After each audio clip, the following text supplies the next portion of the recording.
Oh my god, it's Jason. Right, so I'll speak, then you speak, yeah? Ba ba ba ba ba ba ba ba ba ba ba ba ba ba ba ba ba ba ba ba. Ba ba ba ba da ba ba da ba ba da ba da ba da. Ba ba ba da ba da ba da ba da ba da ba ba.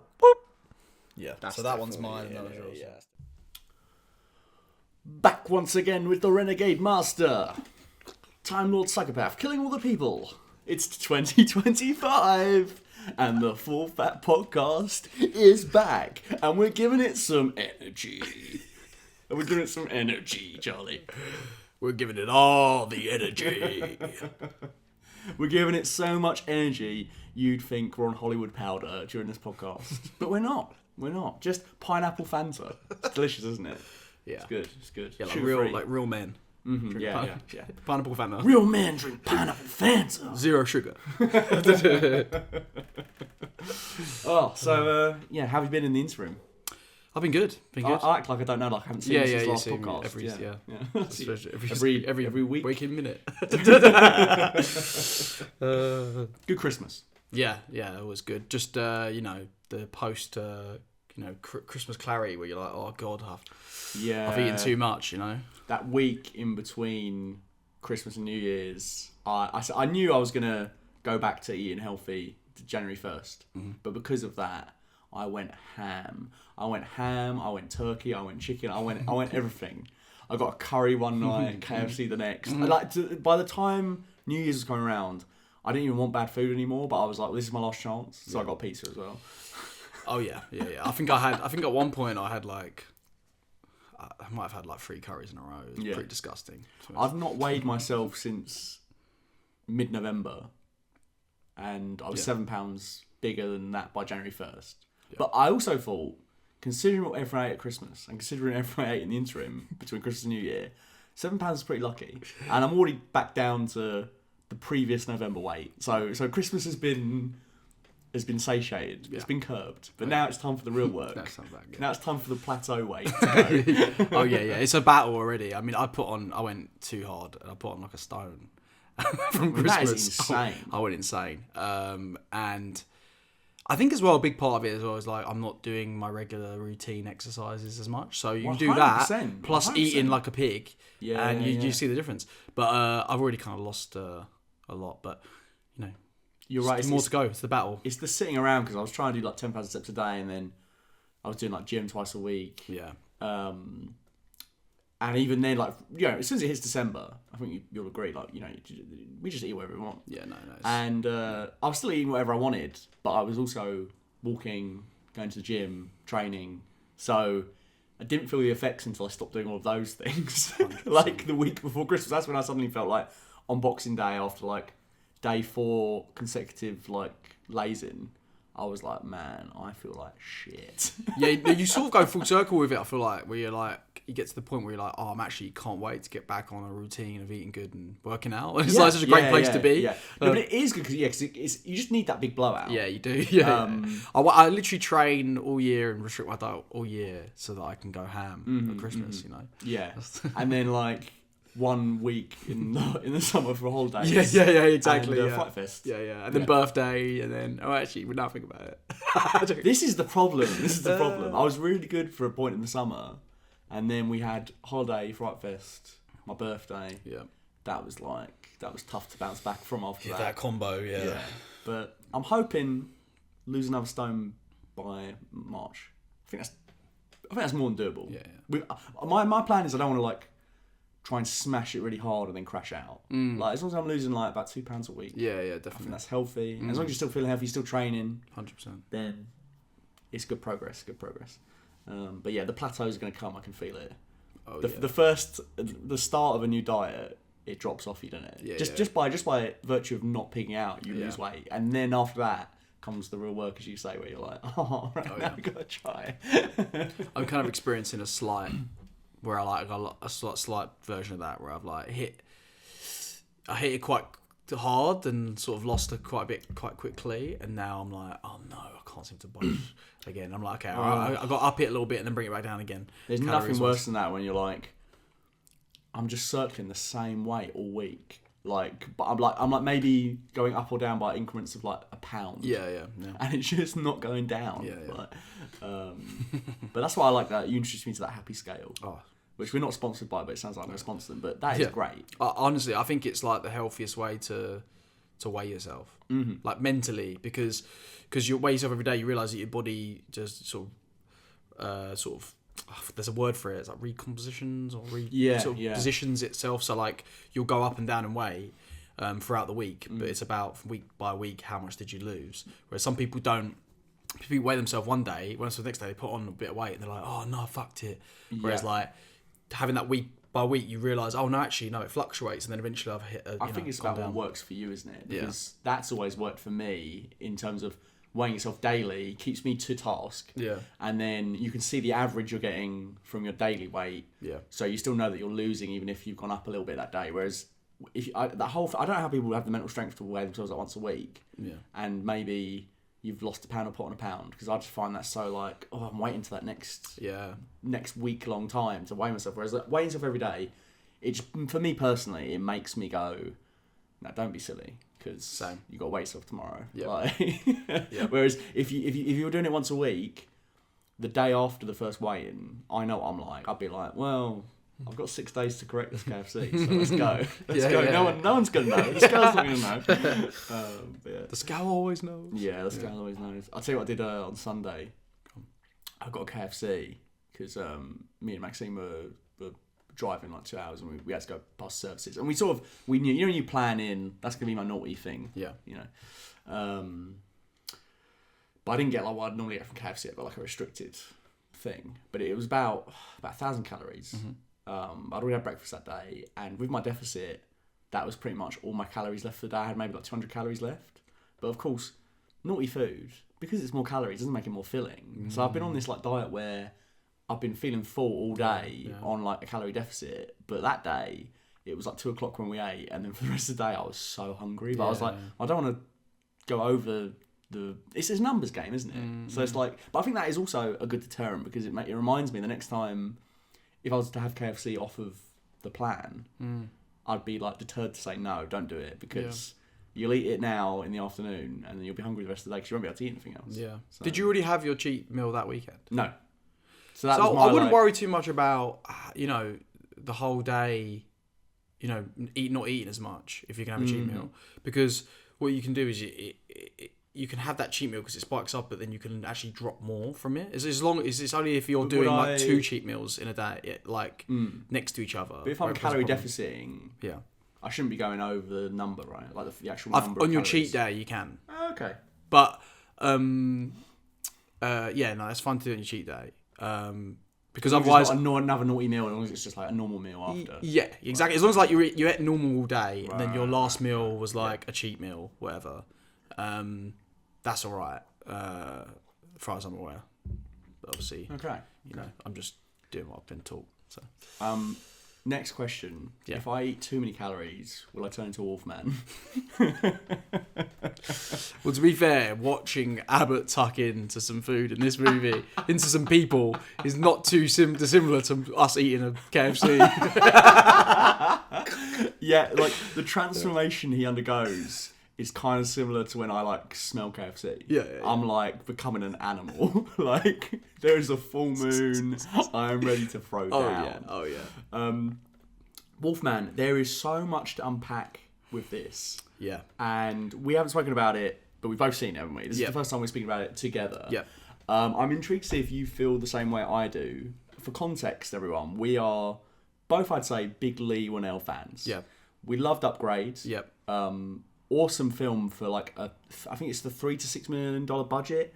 Awesome film, just evocative of the Terminator and RoboCop and all these things we love. Yep. Invisible Man was a great reinvention of a classic horror monster. Yep. And then even like his directorial debut in Insidious 3, I thought was fun for what it was. And then of course he's written the Saw movies, and he's been a big collaborator with James Wan, who I think we've also got a lot of time for. Definitely big fans of. So I think it'd be safe to say we were excited for Whannell's next picture and to see him reinvent the Wolfman like he reinvented the Invisible Man. 100%.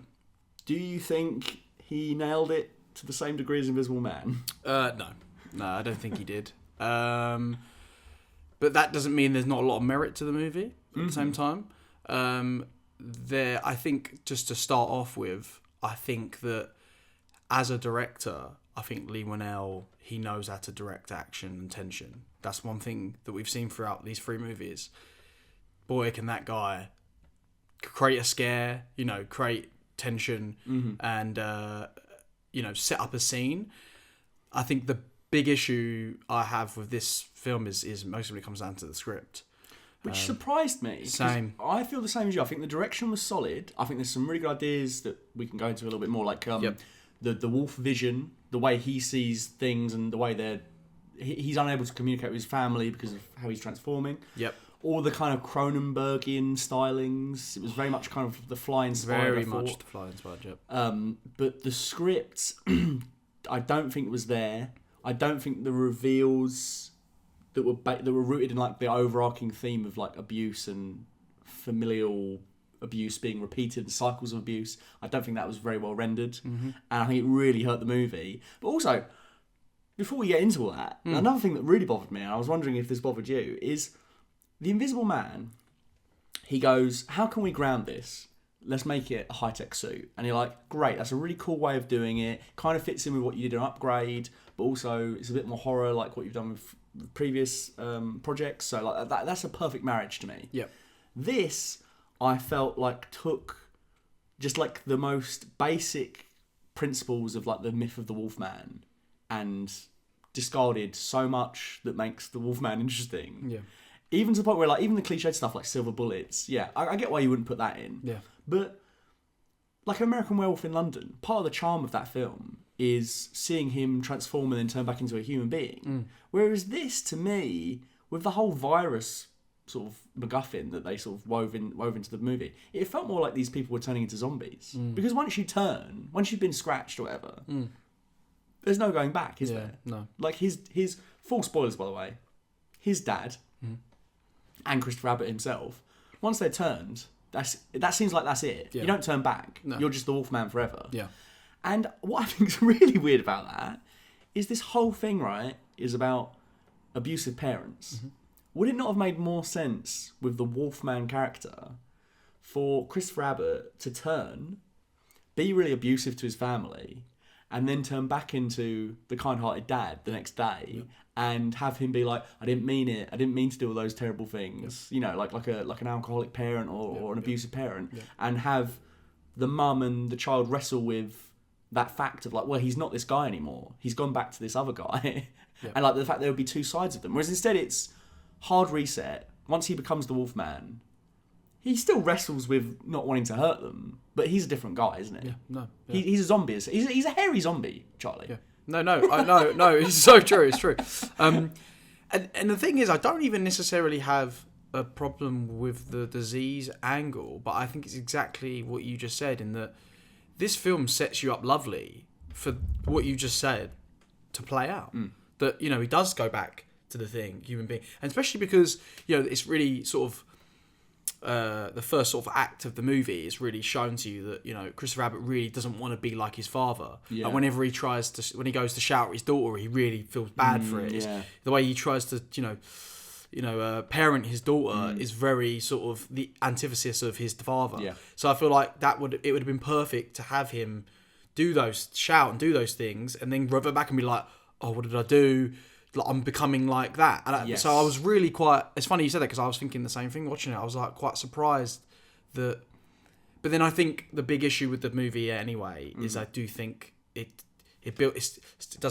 sets up...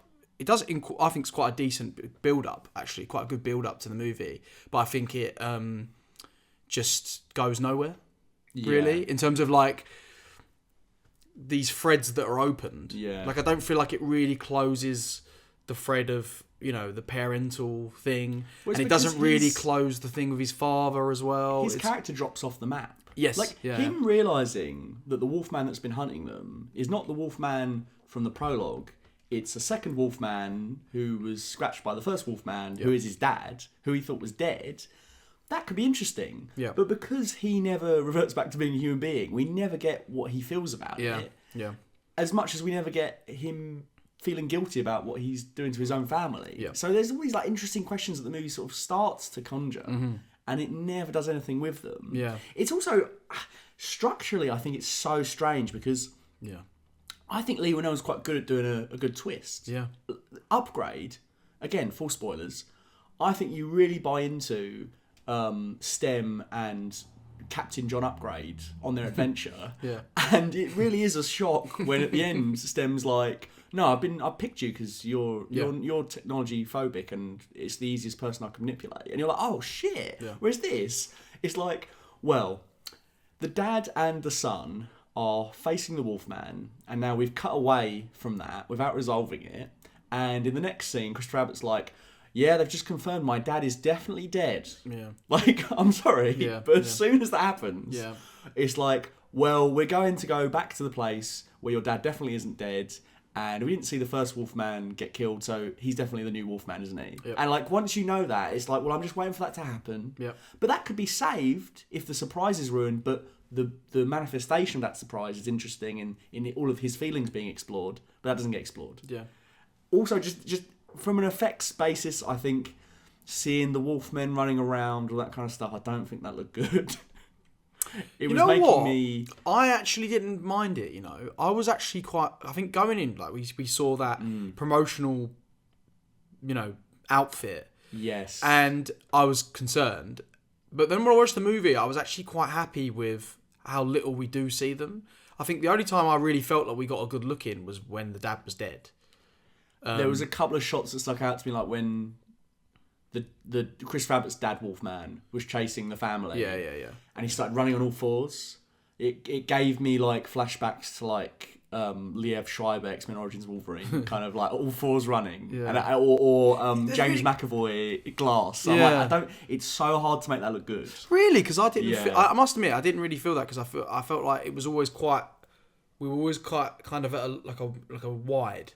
We never really was close with it, so we didn't really get to see the sort of human nature of it, and it was always very quick cuts. So I didn't necessarily feel that there was in terms of like that feeling silly for me. I actually found all the wolf stuff way more intimidating than I thought they were going to be because of that promotional outfit. And also, I didn't look nothing like that promotional thing, did it? I was quite surprised. I think that promo outfit was the dad.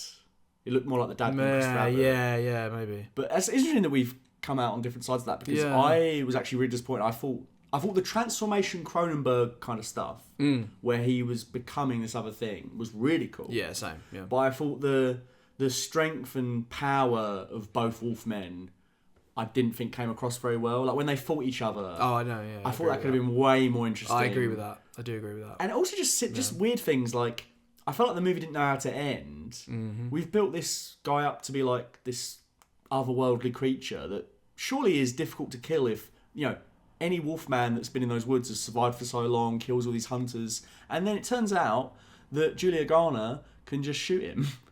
I would have thought that you wouldn't be able to shoot him. You wouldn't be able to put him down with one gunshot. Yeah. I thought he would be like, he keeps coming back, you know? So that felt very disappointing. Yeah, I 100% agree. I think all of that sort of third act stuff, or sort of end of the second act stuff, I found like, I felt it was a lot of running around, like back and forth, and which was a shame because I thought there was some really inventive ideas in the first half.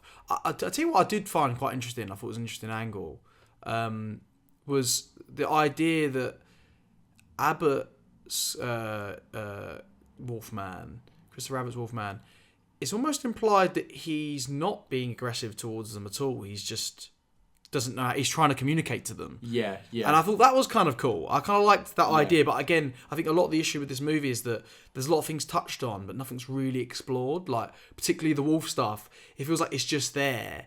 And there's no real... And again, I don't need, like, lore or some sort of backstory, but I feel like I could have just done with just a little bit more of an explanation with certain things. Because I agree. I think that was a really cool idea where it was cutting back and forth between what he was seeing and he can understand them, and he was trying to communicate to them, and then from their perspective, it sounded like garbled, animalistic noises. Also, Chris Abbott crushed this role with what little he had. There were certain moments where he was switching in and out of both modes as he was slowly turning that I thought were really creepy. I thought his body language was amazing. He's incredible. And it just makes me sad that it wasn't in a better movie. I think that's what I found frustrating about this whole film is that there's a lot of touches of like, this is what it could have been. Yeah. There's a lot of moments where I'm like, oh, that was a cool note. And also like even just the setup of the family dynamics and stuff. I'm like, that's a good like setup to sort of give us a good story. Yeah. It just doesn't deliver on that. Yeah. And I mean, obviously, you know, I've been a little fan of Christopher Abbott for a while now, and I knew he'd crush this role, but he really quite took me back in some of the scenes of like how animalistic he did sort of feel. Yeah. And funny enough, I actually read and found out that he actually like spent like hours and hours studying like animal videos, and he found that animals sort of like react differently to humans when like they're in danger.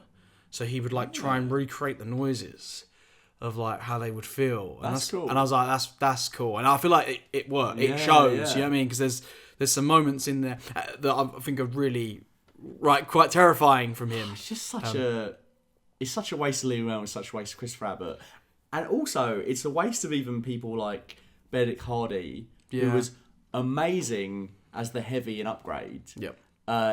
He's completely wasted. And also, this brings me to another point. I don't know how you felt at this. There was a point in the movie where I thought, you know what we needed? We needed a group of hikers, or we needed some more hunters who were just passers-by in the first act when they're getting there, who were just solely in the movie to get eaten. Yeah. Because this this had an alarming lack of body count, an alarming lack of wolf just stuff. Some cannon fodder. Yeah, yeah. Do you know what I mean? Like the middle part of the movie, I think needed 100%. One scene where we watched any Wolfman cut into some people, because the problem is once you get to the point where Benedict Hardy's gone, and the only characters left are Dad Wolfman, Chris Rabbit Wolfman, daughter, and mum. I got to the point where I was like, who's going to go? No one's going to go. So where's the tension? I know I know you can enjoy a film. Luke Skywalker's obviously going to live to the end. Blah blah blah. Yeah. But for a horror movie like this, I needed some more people to get chopped up. Yeah, yeah. And if it's just relying on 3 characters for the whole third act, at most the mum was going to go, but I didn't really buy that she was going to sacrifice herself or anything. So you're just left with, well, no one's dying. No. So I needed some hikers to just be like, oh, hey, Christopher Abbott, we're just on our trails. Wait, what's that? Did you hear that? And the thing is, I feel like see all that other stuff, like all the other characters. I feel like there's a movie where you don't even necessarily need to have even more Wolfmen. It could just be like Christopher Abbott's fully turned and he's in the house and it's his daughter and his... Do you know what I mean? It's like... Like as a sort of, a stalking... I just because I think the thing that I found really horrifying about it was just the idea of like, I think he does a good job at the start of getting us to care about him and his daughter, and also the relationship between the wife. I like that it's like they're not lovey dovey. There's a conflict there. Yeah. And then seeing their father sort of turn into this thing, I found like quite scary. Yeah. But it just. Yeah, it never, like we've said, that third act, it never really goes anywhere with it, which is a shame. And I think you're right. Maybe I think we needed more. If you're going to take it the way you did take it, we needed more people to go. I needed more bang for my buck. Yeah. I needed him to change back so we could explore those themes properly. Yeah.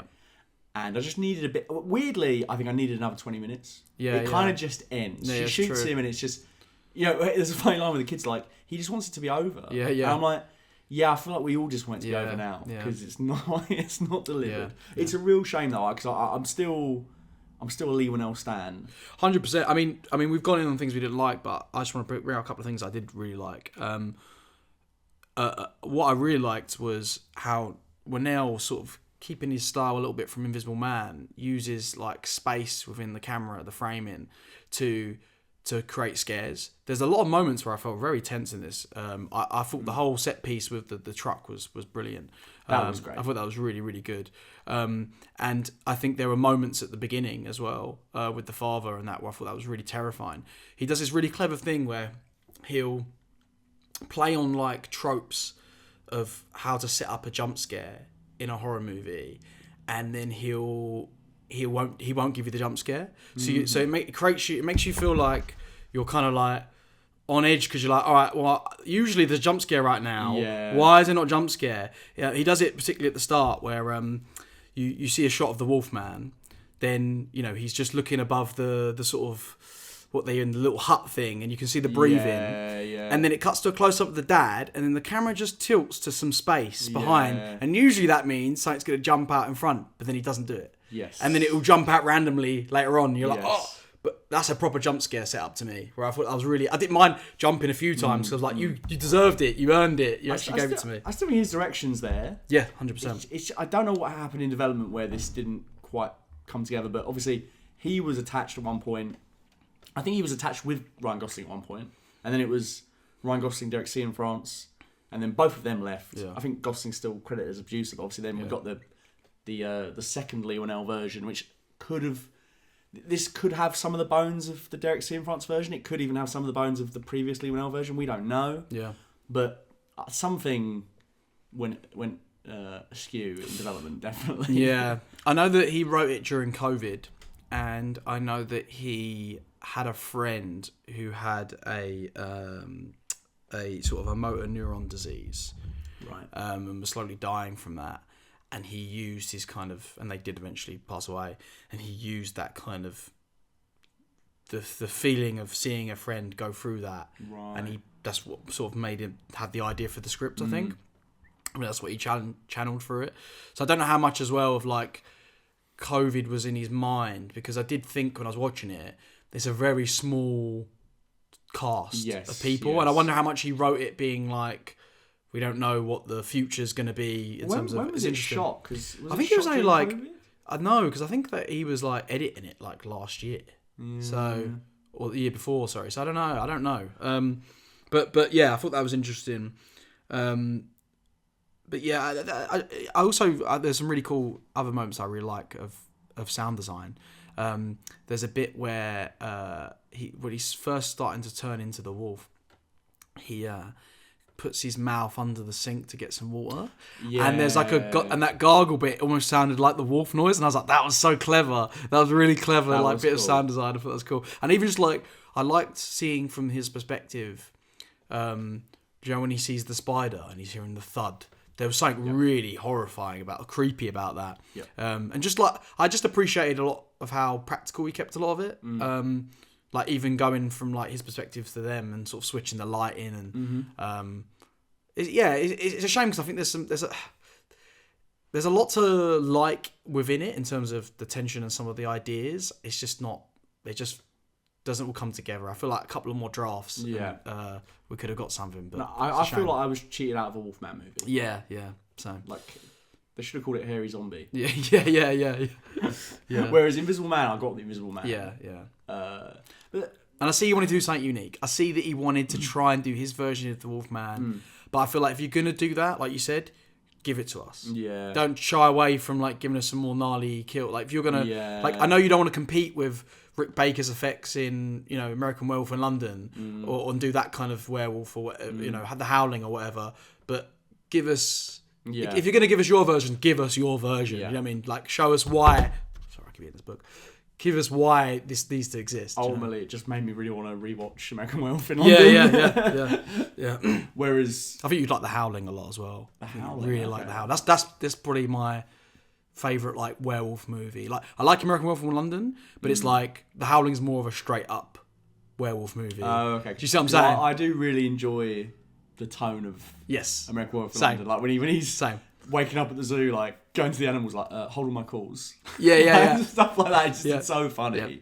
Yeah. There is comedy in The Howling as well. It's directed by Joe Dante. Does the Gremlins? Okay. So it's a good. That's a fun one. Okay. Okay. Um, well, I'll check that out. But yeah, overall, unfortunately, mid. I would say. Would you agree? I agree. And hoping Lee Winnell can bring it back with whatever is next. Maybe he should do something that's more of an original idea next, something more akin to Upgrade, where it's like he's just taking the tropes and making his own thing. But then maybe he's been doing a lot of these IPs because it's hard to get something made. Who knows? Whatever he's doing next, I'm still all in. But this was, I think, a bit of a wobble. Yeah, I agree. 100% agree. The champ got wobbled. He did a little bit. He did. And just to bring it for us full circle, the you know when he's like nibbling his arm, Chris Yes. he was saying like he was kind of getting into it at one point because he was like, I think the bones were made of white chocolate. And he was like, it was actually quite delicious. Even then I felt quite gross. So good. Damn. Well, you know what? He'd have to be careful because if he went too deep, the arm would have full severance. Hey.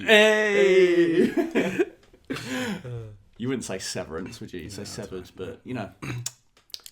Yeah. Severance season 2 segue. They see me roll. If you carry on making those jokes, I'll fire you with no severance pay. John Turturro really wants to see Chris Walken's severance package. But he can't because in the outer world he's married, isn't he? Oh yeah, he's 2-time, isn't he? Oh, 2-time Bert, Walken. Yeah. Yeah, I mean Severance.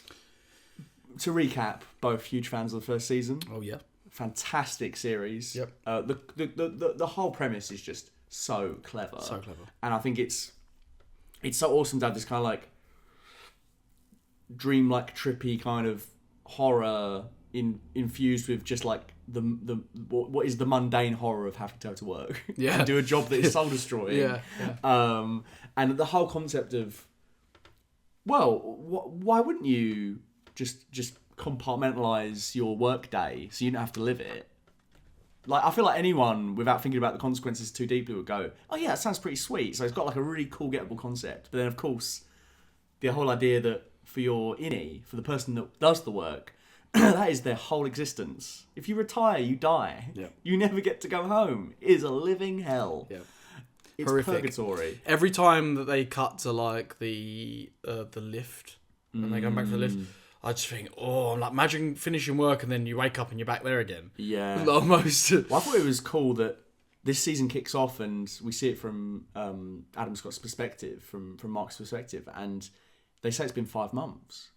And it's like, well, yeah, because like if you're the outie or the innie for however length of time, the other person has no concept of how long it's been. Yeah. So I thought that was really awesome to do a little time jump. I agree. But then, of course, we're getting this all from the inside. So is that even true? I'm sure we'll find out more. That's the thing. You know what? Most shows, when they come back, they do a recap. Yeah. And I've usually recapped the show myself, so I find that a waste of time. Yeah. But this is the one show that I ran out of time to rewatch season 1. Yeah.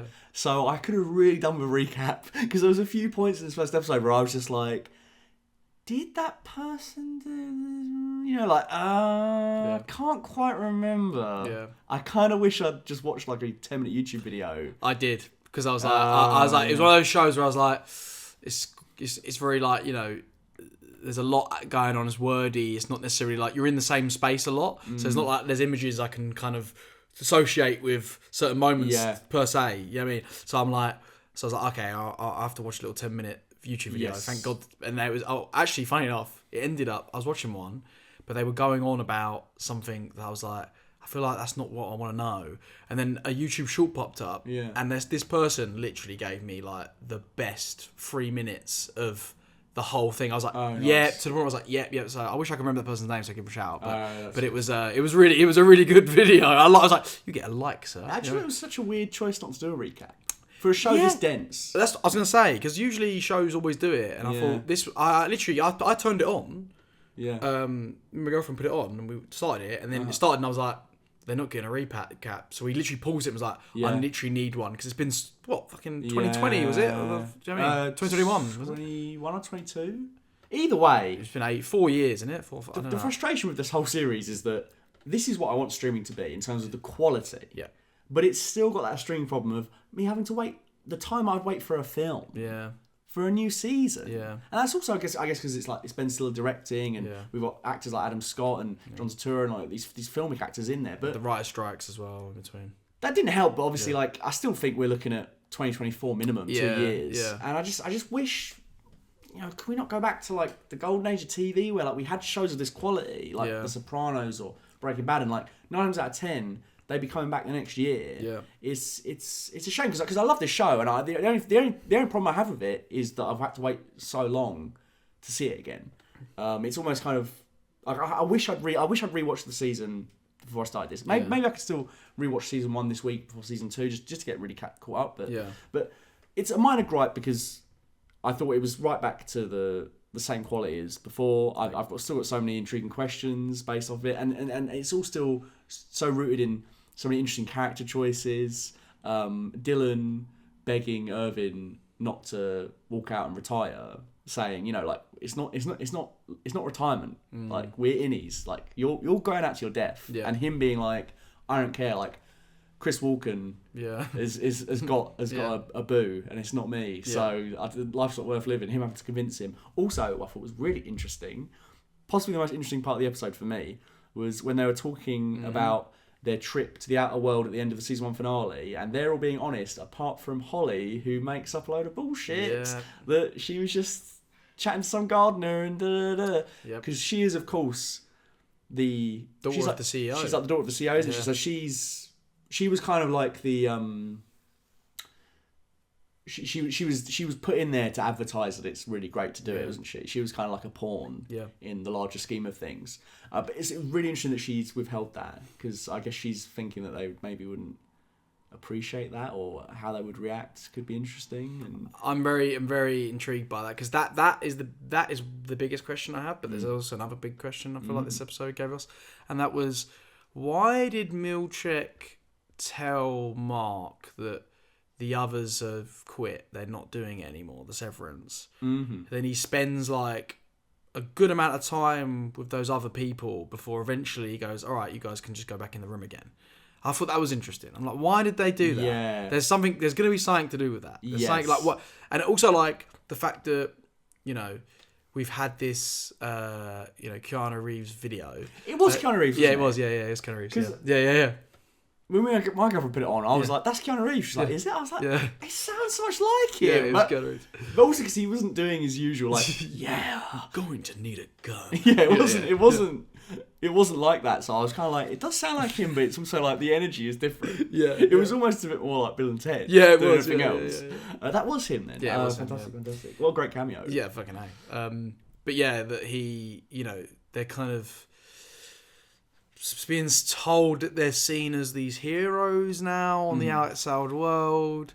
I don't know if you noticed, but they used an image of them on a newspaper, which is the same image of like, I'm pretty sure of like JFK. It's the same like shot, but they've basically, it looks like they photoshopped them instead of JFK almost. Which I thought was, I think it's JFK. It's like some sort of presidential photograph. Definitely, I was like, that is, they've done so. And then, and I was thinking, okay, I don't buy that for a second. And then also there's this whole reform stuff that they're trying to do better, but also almost feels like there's an element where I was like, does the first season even feel like it was planned by them all along almost? Do you know what I mean? There's an element of like them like they want them to do all this stuff. Like I was like, what's going on here? The whole mystery throughout this whole entire show is so good. Yeah. It's one of those shows that I wish I could binge it right away, but it's almost the torture of having to wait week to week for more answers is part of the fun. There's even things as well I like about this episode, like Milchek saying, Dylan, you're given this room now where you can see your son and your wife, because that was the driving force in to get out in the last season. There was that great moment in the finale last time where Milchek was saying like, I could give you more of these benefits, and he's like, fuck you, I want to see my son. Yeah. So now he's giving him the thing that perhaps would satiate his inner life. Maybe he won't try and get out now. And the fact that he's like, don't tell the others. And you can tell he's like considering it, because that's how badly he wants to see his wife and son. Yeah. And Mark and Holly sort of being allowed to sort of have their little romance and stuff like that. Yes. It feels like they're trying to appeal a bit more to them. I mean, even down to the improvement in snacks. Yes, and stuff like that. That was interesting. I just remembered another big moment that I was really intrigued by. The finale, the end of the episode, when they're chucking the numbers in. Yeah. And it's almost implied, don't know about you, but they cut to that footage of his wife or Miss. Miss Casey. Miss Casey. And with the numbers, and there's theories I've seen that there's those numbers. Yeah. That there's something to do with those numbers, and like resurrecting people. So there's like a theory going on that maybe those numbers are part of a thing that they need to do to like resurrect the guy, the original creator of Severance, or something like that. That's what people were saying. I saw online, and I was like, that's interesting because why? Because obviously she's dead. Miss Casey's dead in the real world, but her severed isn't. Yeah. And then she went to that. In the last season, she went into that like dark elevator that John Turturro's character Irving is like painting, isn't he? Yeah. So, and that's a whole sectional room we've not even been down. So there's so, and that's what I think is really good about this first episode is that like it didn't. You know, by the end of season 1, we're like, oh my god, like we got some more answers, and then the start of this episode, we're like, oh no, like we have no answers. There's so much more to unpack. And I'm like, okay. It was always going to be a hard tightrope walk with this first episode because it ended on such a cliffhanger that we're going to have to introduce the characters again, introduce the setup, still give us new intriguing questions. But I think they nailed it all in, 45 minutes. Yeah. I'm super excited to see where it goes. And I think the plan is just 2 seasons, isn't it? So I think we're going to get answers in this series. Oh, really? Oh, wow. I think so. Oh, wow. I think you're right. I feel like I heard that. Like, way back when it first came out. Yeah. I don't think it's planned to be like a long form show, but you know what? I love it so much. Maybe if they're like, no, 1 more season, as long as it's not another 3-year wait, come on, just give it to me. Exactly. Give it to me. Exactly. Also, I think you were saying earlier about the time it took and stuff like that. I found out earlier that the opening running sequence. Yeah. It took them 6 months to shoot. Really? 6 months. Yeah. So it's a combination of like green screen, like them on a treadmill, him on a treadmill, like a robotics camera. They did something else as well. They did a bunch of like those motion control cameras. They did some of that. But yeah, interesting. I thought that was and obviously CGI because I think you can't tell some of it. But apparently they broke down sets as well. So they broke down the set to try and make it go on longer. But they broke it down to a point where it was unusable, so they had to like rebuild them again apparently or something. Sounds like a nightmare. So yeah, I read that he watched Tom Cruise running videos to prepare, which is funny because I do think there was a certain point where he started doing the Tom Cruise hands, like the proper like dagger hands when he was sprinting, and I was like, that's Cruise right there. What's funny, I know a Cruise missile when I see one. What's funny is I saw an interview clip. I don't know if that's true or not because Ben Stiller, he was talking about, did you have to train? Someone asked him, did you have to train for that running? And he was like, oh, kind of like the shooting was the training. And Ben Stiller was like, no, he watched a bunch of like Mission Impossible, Tom Cruise. You think he said it was a joke? And then he went, actually, yeah, that was the truth sort of thing. So I'm like, I don't know. But yeah, I could see. I do think you're right, though. He does give the old Tom Cruise hands. I mean, whether he was doing it like passively or not, like we were all training watching Mission Impossible movies to run like Tom Cruise. So true. You know, like that's the guy in my head. If anyone was trying to chase after me and kill me, yeah. I'm gonna Tom Cruise bolt. Just here, dun dun dun dun dun. You'll get moving. Benji, open that door. I got Ving Rhames trying to hack a satellite. Yeah. You know, just save me. Well, it's funny actually. When I was looking up like the character names because for this podcast, because I thought I couldn't remember after them. I found out that Milchek, the actor who's playing Milchek, is in the new Mission Impossible film. Is he? Yeah, so that'd be interesting. Oh, sweet. Yeah. He's a bit of a badass. He is pretty cool. He's very intimidating. When they come into that room to watch the video and he's just smiling. Yeah, he's got he's like really nice but intimidating thing going, hasn't he? But that's the genius of the show. It's like they kind of corner the passive aggressive nature of a corporate workplace. Yeah. Of where like you're all kind of trying to put your best foot forward and trying to build happy smiles, but no one really wants to be there, including your managers. So everyone's got to get on with it. Yeah. It's a fantastic show. It's like a Christoph Waltz thing, isn't it? Like that polite but like terrifying. Yes. Yeah. I think to wrap up this Severance chat. Yeah. Do you think this is the last we've seen of True Romance, or do you think Miss Cobell is going to come back into the show? Because it's kind of strange how they've just kind of said she's gone. Well, what I thought was weird was that when I was watching the episode, when I went to go to click on to the second episode, because I just thought maybe there's a second episode, because sometimes they release 3 at a time. Yeah. It had like the images up for the first 3 episodes, and in the image of the 3rd episode, she was in the image. So.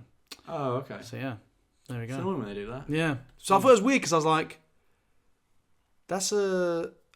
I'm not gonna get them for 3 weeks, and you can't see the other episodes past that. So I was like, why can't I see that one? Weird. Interesting. Yeah. Come on, Apple TV, sort it out. Yeah, exactly. But yeah, it's very, very exciting times. Very exciting times. This has been the Full Pack Podcast. We're back, and there's going to be some very exciting things coming. We're going to have some more video cut downs if you don't get time to watch this in its entirety. For you patrons, there's still going to be the full episodes, as well as video scripts, early releases, credits on the main channel. Got some juicy stuff coming up on the main channel this year, some big videos in terms of length and satisfaction, and I don't just mean my penis. And then there's a brand spanking new channel coming. I don't think I'm going to say what it is yet, but I'm very excited. The first test shoot will be this weekend, and hopefully the first video will be coming within the month. So very exciting stuff. Very exciting stuff. But yeah, this has been the Full Back Podcast. This has been me, Matt Will, and my learned friend, Charlie Lee. Try not to get scratched before the next episode and turn into a hairy zombie, because it's not good for you and it's not good for me.